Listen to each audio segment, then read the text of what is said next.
하나님의 말씀은 사도행전 16장 16절에서 34절까지의 말씀을 교독을 합니다. 신약성경 216페이지 있습니다.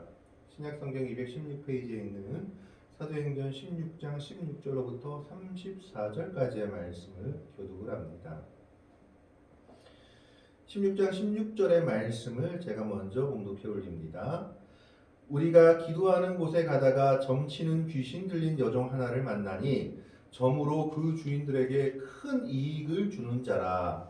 그가 바울과 우리를 따라와 소리질러 이르되 이 사람들은 지극히 높은 하나님의 종으로서 구원의 길을 너희에게 전하는 자라며 이같이 여러 날을 하는지라. 바울이 심히 괴로워하여 돌이켜 그 귀신에게 이르되 예수 그리스도의 이름으로 내가 내게 명하노니 그에게서 나오라 하니 귀신이 즉시 나오니라. 요즘의 주인들은 자기 수익의 소망이 끊어진 것을 보고 바울과 실라를 잡아 자기들에게 끌어갔다가 상관들 앞에 데리고 가서 말하되 이 사람들이 유대인인데 우리 성을 심히 요란하게 하여 로마 사람인 우리가 받지도 못하고 행하지도 못할 풍속을 전한다 하느니 우리가 일제히 일어나 고발하니 상관들이 옷을 찢어 벗기고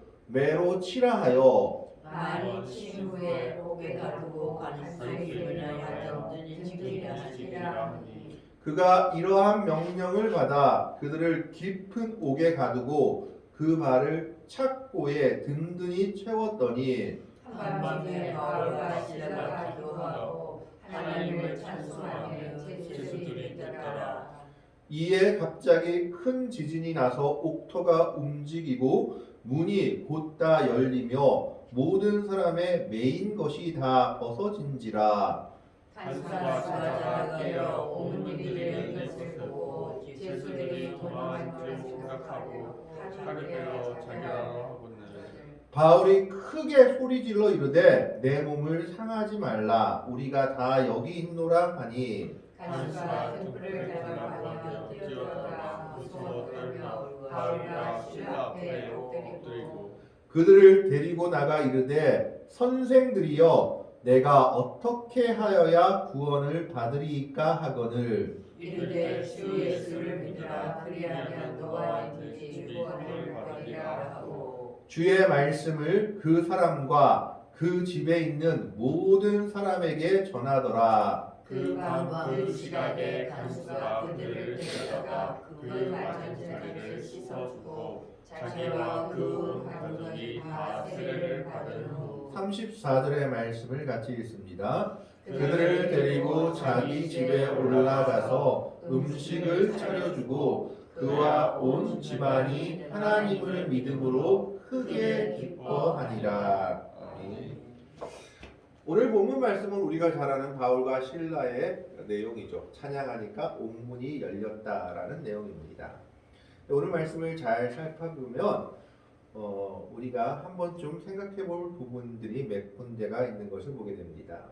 오늘 말씀 첫 번째 16절의 말씀에 보면 우리가 기도하는 곳에 가다가 점치는 귀신 들린 여종 하나를 만나니 점으로 그 주인들에게 큰 이익을 전하는 자다라고 얘기하고 있습니다.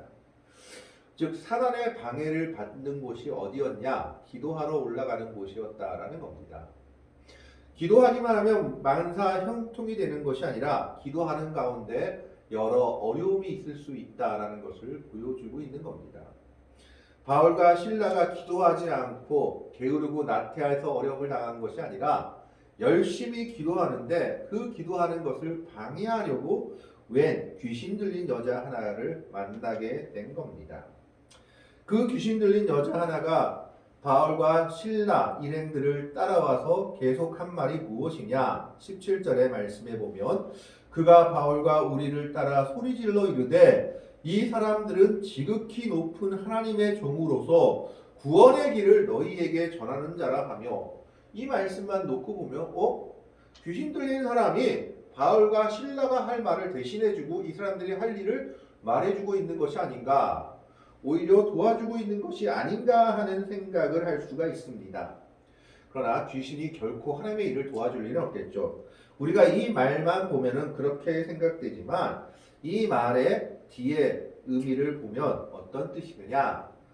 이 사람들은 지금 하나님의 구원의 길을 전하는 사람들이다라고 외치면서 귀신 들린 여자가 하는 것이 무엇이냐? 나와 한판 해보자 라는 느낌으로 말하고 있는 겁니다. 여기에 대해서 어떤 학자들은 몇 가지 다른 해석을 하기도 합니다. 왜 바울이 이것 때문에 괴로워했는가? 이 여인이 말하는 하나님은 유대교나 기독교에서 말하는 하나님이 아니라 이 여인이 섬기는 그런 자기가 귀신으로 섬기는 제우스, 아폴로 신을 말하는 것이다. 그래서 괴로워했다라고 얘기하기도 하지만 그것보다는 아마 이 여인이 말하는 자체가 바울과 실라의 사역을 도와주는 것이 아니라 무당이 예수 믿는 사람 이야기하는 것처럼 지금 조롱하는 듯이 말하며 어떻게 나랑 한번 해볼래 하는 식으로 얘기하고 있었다라는 겁니다. 내가 섬기는 신, 네가 섬기는 신, 어디 신이 센가 하는 식으로 지금 얘기하고 있었다라고 얘기하죠. 여기서 귀신 들린 여종의 원어를 보면은 점치는 귀신이라고 말했을 때 피톤이라고 하는데 이 피톤이라는 신은 어떤 신이냐? 그리스 로마 신화에 보면 아폴로 신에게 살해된 신비한 뱀 또는 혹 용을 가리키는 단어라고 합니다. 그러니까 그리스 로마 신화에 나오는 아폴로 신이 죽인 뱀 신이 바로 이 피톤이라는 신인데 이 피톤이라는 신이 들어오면은 아마 그 신에 사로잡혀 점을 치거나 앞니를 예언하는 일들을 했다고 합니다. 그래서 이 피톤 귀신에 사로잡혀 점을 치는 여자 사제를 피티아라고 불렀는데 그 당시 로마 세계에서 즉 헬레니즘 세계에서는 이 여인들의 권위가 상당히 막강했다고 합니다. 앞니를 알려주기 때문에 이 여인들이 말하는 대로 또 이 여인에게 앞길을 우리가 무당에게 지금 돈 주고 점쟁이에게 돈 주고 앞길을 물어보는 것처럼 이들의 세력이 상당히 강했다라는 겁니다. 그렇기 때문에 이 여종 하나는 지금 이 바울을 도와주는 것이 아니라 바울이 기도하는 것을 방해하고 어떻게 보면 내가 믿는 신들 바로 네가 누군지 안다라고 얘기하면서 지금 대적하고 있는 상황인 것입니다. 그런데 이것을 하루만 하는 것이 아니라 18절 말씀에 보면 이같이 여러 날을 하는지라 바울이 심히 괴로워하여 돌이켜 그 귀신에게 이르되 예수 그리스도의 이름으로 내가 내게 명하노니 그에게서 나오라 하니 귀신이 즉시 나오니라. 바울은 처음에는 이 귀신과 대적하려고 하지 않았습니다. 귀신이 무서워서가 아니라 이 여인이 무서워서가 아니라 그저 문제를 일으키고 싶지 않았던 것으로 생각됩니다. 그래서 몇 날은 참고 있었는데 하루도 쉬지 않고 바울이 기도하는 것 어떻게 보면 바울이 전도하고자 하는 복음의 일을 방해하고 있으니 참다 바울이 마침내 그 귀신을 쫓아내버립니다. 둘의 대결은 아주 싱겁게 끝나죠. 바울이 예수 그리스도의 이름으로 내가 내게 명하노니 그에게서 나오라 하니 귀신이 즉시 나왔다라고 성경은 기록하고 있습니다. 하나님과 즉 예수 그리스도의 권세와 능력 앞에서 귀신들은 아무것도 아니다라는 것을 보여주고 있는 겁니다. 그 능력 앞에서 귀신들은 그들을 대적할 수도 없고 그들을 이길 수도 없다라는 것을 보여주고 있는 내용입니다. 그런데 문제는 그 다음부터 생겨집니다. 이 여종의 주인들이 여종을 진짜 아끼고 사랑하는 사람들이었다면 여종이 귀신이 나오고 그리고 강건해지고 제대로 원상복구된 것을 보고 기뻐해야 되는데 오히려 그들은 그 일을 기뻐하지 않았습니다.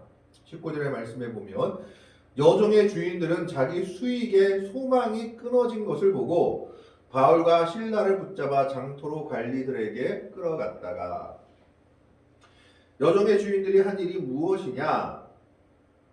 아니 얘들이 우리 여종 때문에 내가 먹고 살았는데 돈을 벌었는데 이 돈을 못 벌게 해놨구나. 그들은 여종의 건강이나 여종의 인생에는 아무 상관이 없었습니다. 그저 이 여종으로 인해서 버는 돈만이 그들의 목적이었다라는 겁니다. 천한 자본주의의 대표적인 사람들을 오늘 성경이 보여주고 있습니다. 오로지 돈만이 모든 것인 이 여종의 주인들은 여종이 낳은 것은 전혀 상관없고 여종이 귀신에서 나왔기 때문에 자기들이 지금 그 여종을 통해서 돈을 버는 것, 점치고 돈을 버는 것이 끊어진 것이 분했던 겁니다.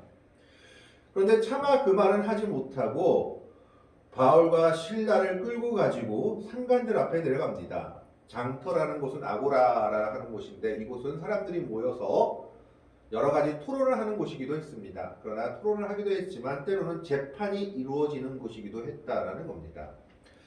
그래서 그들의 상관들, 지금으로 보면 관리들 앞에 끌고 가서 이렇게 얘기합니다. 20절, 21절의 말씀에 보면 상관들 앞에 데리고 가서 말하되 이 사람들이 유대인인데 우리 성을 심히 요란하게 하여 21절에 로마 사람인 우리가 받지도 못하고 행하지도 못할 풍속을 전한다 하거늘. 자기 여종 귀신 쫓아내준 일은 싹 빼버리고 뭐라고 고발하느냐? 첫 번째로 이 사람들이 유대인이다라는 것을 강조합니다. 이 당시에 헬레니즘 사람들, 로마 사람들과 유대인들의 관계는 별로 좋지 않았던 겁니다. 그래서 먼저 이들이 유대인인 것을 강조하고 그 다음에 뭐라고 얘기하느냐? 로마 사람인 우리가 받지도 못할 풍속을 전한다. 한마디로 말하면 지금으로 하면 미풍양속을 해치는 이상한 것을 전하는 사람들이다. 우리 사회를 어지럽게 하는 사람들이다 라고 고발을 한 겁니다. 그들은 여종의 주인들은 여종을 낳게 한 사실에 대해서 전혀 말하지 않고 거짓으로 바울과 실라를 고발하고 있는 겁니다. 이 사람들이 유대인인데 로마에 와가지고 로마에선 전하지 말아야 할 것을 전하고 있다. 로마 사람들이 절대로 해서는 안 될 것들을 전하고 있다. 이런 사람들은 놔두면 안 된다라고 거짓 고발을 하고 있는 겁니다. 그런데 문제는 그 다음이죠. 22절 말씀해 봅니다.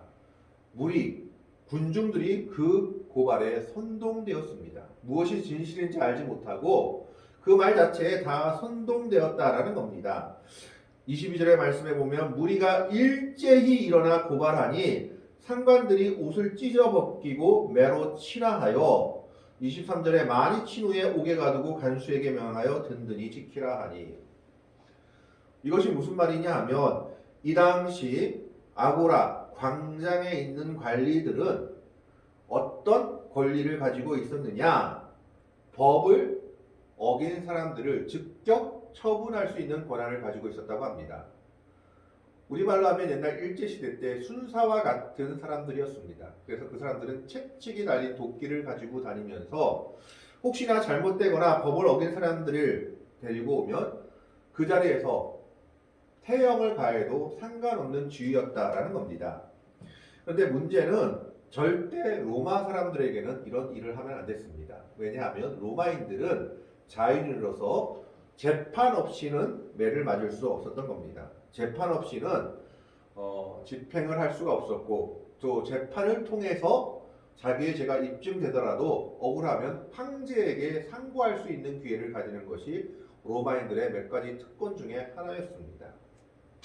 그런데 이 관리들은 유대인이란 말만 듣고 로마인이 아니라 생각하고 바울과 실라를 거짓된 고발에 근거해서 옷을 찢어 벗기고 매로 쳤던 겁니다.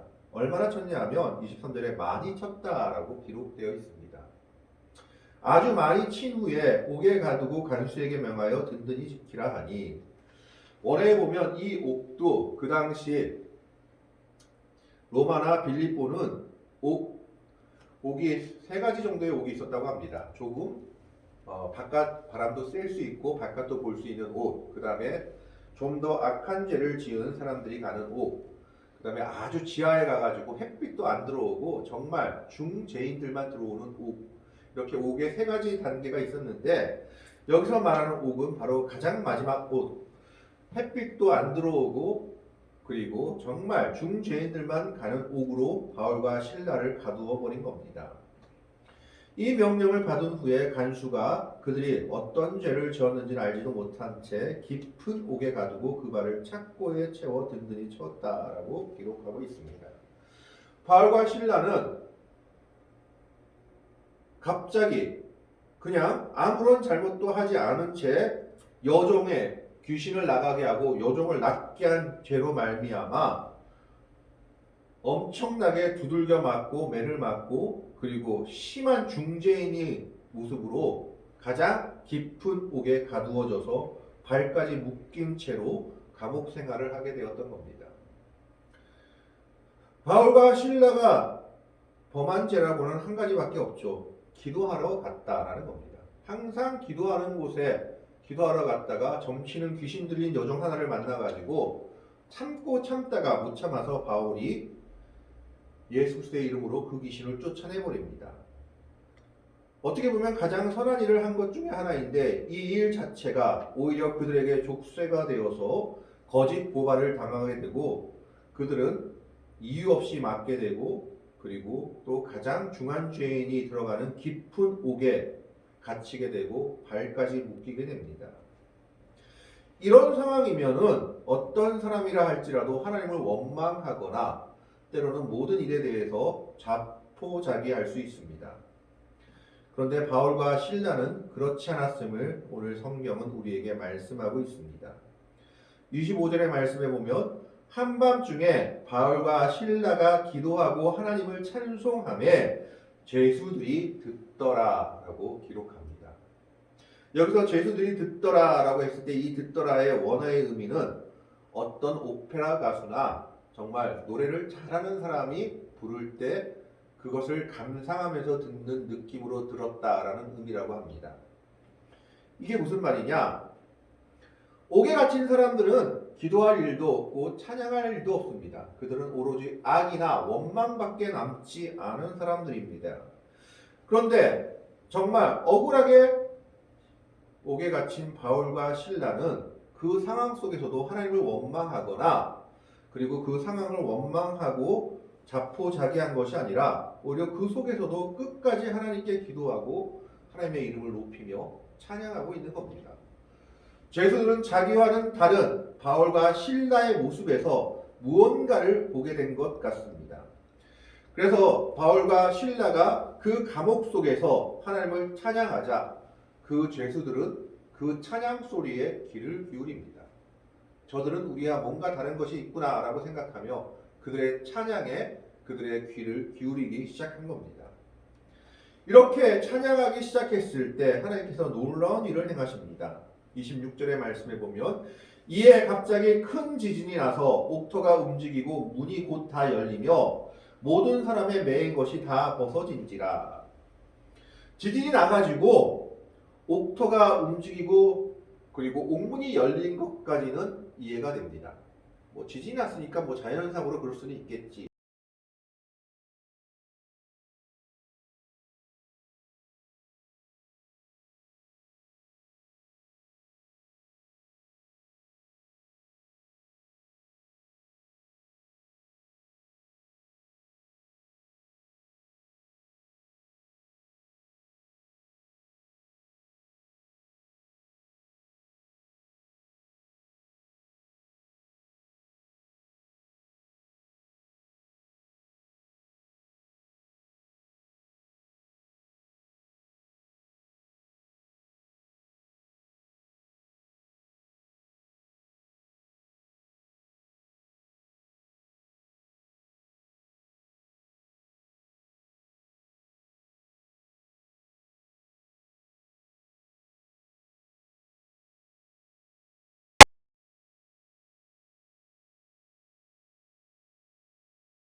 구원을 받겠습니까? 우리가 잘 아는 말씀을 합니다. 31절에 이르되 주 예수를 믿으라 그리하면 너와 내 집이 구원을 받으리라 하고, 간수가 예수를 믿게 되면 간수만 구원을 받는 것이 아니라 그로 말미암아 그의 온 집안이 구원을 받을 것이다 라고 말하고 있는 겁니다. 그러면서 바울과 실라는 그 집에 가서 그 사람들에게 예수님의 말씀, 복음을 전합니다. 32절에 주의 말씀을 그 사람과 그 집에 있는 모든 사람에게 전하더라. 33절에 그 시각에 간수가 그들을 데려다가 그 맞은 자리를 씻어주고 자기와 그 온 가족이 다 세례를 받은 후, 여기서 빌립보 교회가 시작되죠. 그 간수의 집에서 빌립보 교회가 시작되었다라고 많은 성경학자들이 해석하고 있습니다. 34절에 그들을 데리고 자기 집에 올라가서 음식을 차려주고 그와 온 집안이 하나님을 믿음으로 크게 기뻐하니라. 사실 이전까지 보면 빌립보에서의 전도 상황이 별로 녹록하지 않았던 것으로 보여집니다. 루디아 한 사람만을 전도했고 많은 전도의 열매가 맺히지 않았습니다. 그래서 그것 때문에 아마 계속 기도하고 있었던 것 같은데, 바울과 실라는 기도하다가 뜻하지 않게 귀신 들린 여종의 방해를 만나게 됩니다. 참고 참다가 참지 못해서 바울이 그 귀신 들린 여종에게 귀신아 나오라고 명령하자 여종은 바로 그 순간에 귀신이 나오고 온전한 모습으로 되돌아오게 됩니다.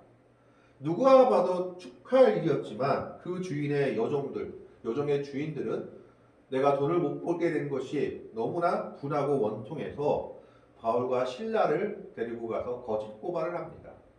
그리고 이 거짓 고발에 바울과 실라는 많은 매를 맞은 후에 억울하게 옥에 갇히게 됩니다. 도대체 이게 무슨 일인지 알 수 없는 상황이었던 겁니다. 그럼에도 불구하고 바울과 실라는 포기하거나 좌절하거나 하나님을 원망하는 것이 아니라 기도하는 일을 끊지 않았습니다. 끝까지 그 옥에서도 기도하고 하나님께 감사하며 찬양했던 겁니다. 하나님은 그 모습을 보시고 바울과 실라의 기도와 찬양을 받으시고 그 옥문이 열리게 하시며 놀라운 이적을 통해서 이 간수의 집안이, 온 집안이 예수 믿는 집안, 구원의 집안으로 변하게 하고 이 집안으로 인해서 빌립보 교회가 시작되게 합니다. 우리는 하나님의 일들에 대해서 알 수가 없습니다. 때로는 기도하는 가운데 오히려 더 어려움을 겪기도 하고 기도하는 가운데 우리의 기도가 응답되지 않는 것 같은 상황을 받기도 합니다. 그러나 그럼에도 불구하고 우리가 잊지 말아야 할 것은 한 가지입니다. 하나님은 모든 것을 협력하여 선을 이루시는 분이다라는 것입니다. 바울과 실라도 알 수 없는 상황 속에 정말 억울하게 매를 맞고 억울하게 옥에 가두어졌습니다. 그들은 좋은 일을 했는데 그 좋은 일 때문에 감옥에 갇히고 매를 맞게 된 겁니다. 그러나 그 상황 속에서도 바울과 실라는 원망하지 않았습니다. 끝까지 기도하고 끝까지 하나님을 믿고 찬양했습니다. 그리고 그들의 찬양 소리를 온 죄수들이 다 듣고 있었다라고 성경이 기록하고 있습니다. 그들이 그렇게 하나님을 믿고 기도했을 때 하나님은 놀라운 이적을 행하시죠. 옥문이 열리게 하고 모든 묶여있던 것이 풀리게 합니다. 그런데 그럼에도 불구하고 한 사람도 그 감옥에서 나간 사람이 없습니다.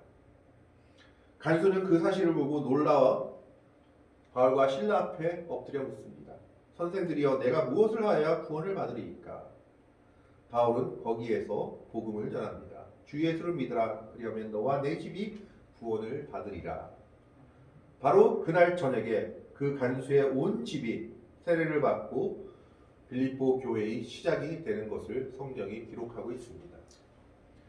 오늘 우리들도 때로는 기도하다가 우리의 기도가 응답되지 않는 것 같고 때로는 우리의 삶 속에 하나님의 놀라운 은혜들이 나타나지 않는 것 같은 상황들을 만나기도 합니다.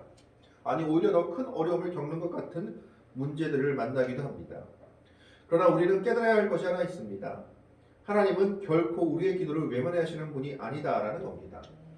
그 모든 상황들이 우리가 이해되지 않는다 할지라도 하나님은 그 모든 일들을 통해서 하나님의 역사를 이루어가고 계신다라는 것을 오늘 바울과 실라의 모습을 통해서 우리에게 말씀하고 있습니다. 그렇기 때문에 오늘 우리는 이 바울과 실라의 모습처럼 끝까지 기도하며 끝까지 찬양하며 하나님의 말을 믿고 의지하며 나아가야 합니다.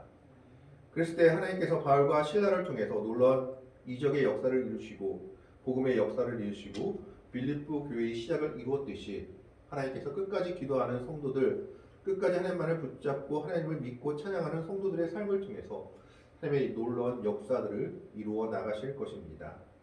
오늘 우리는 바울과 신라의 믿음처럼 온전히 하나님을 믿고 의지하며 끝까지 기도하고 끝까지 찬양함으로 하나님의 영광을 나타내는 믿음의 성도들이 될 수 있기를 주님의 이름으로 간절히 축원합니다. 기도하겠습니다. 하나님, 오늘 바울과 신라의 모습을 봅니다. 바울과 신라는 선한 일을 행했음에도 불구하고